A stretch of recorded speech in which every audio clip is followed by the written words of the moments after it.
on to tell you three key things about string theory. First off, what is it? Well, it's an approach to realize Einstein's dream of a unified theory of physics, a single overarching framework that would be able to describe all the forces at work in the universe. And the central idea of string theory is quite straightforward. It says that if you examine any piece of matter ever more finely, at first you'll find molecules, and then you'll find atoms and subatomic particles.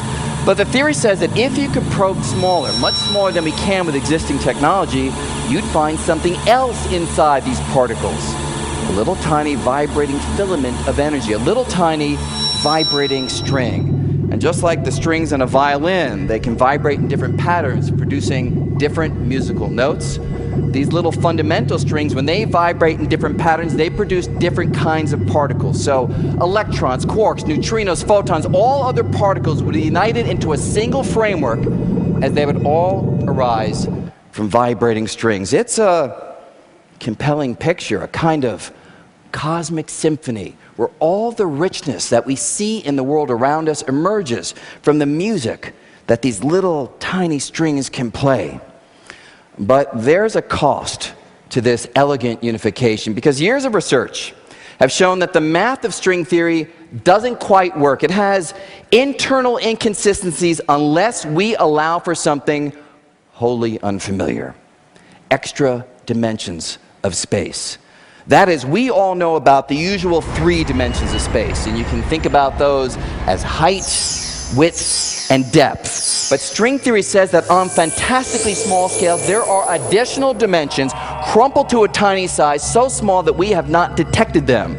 But even though the dimensions are hidden, they would have an impact on things that we can observe, because the shape of the extra dimensions constrains how the strings can vibrate. And in string theory, vibration determines everything. So particle masses, the strengths of forces, and most importantly, the amount of dark energy would be determined by the shape of the extra dimensions. So if we knew the shape of the extra dimensions, we should be able to calculate these features, calculate the amount of dark energy. The challenge is, we don't know the shape of the extra dimensions. All we have is a list of candidate shapes allowed by the math. Now, when these ideas were first developed, there were only about 5 different candidate shapes, so you could imagine analyzing them one by one to determine if any yield the physical features we observe. But over time, the list grew as researchers found other candidate shapes. From 5, the number grew into the hundreds and then the thousands.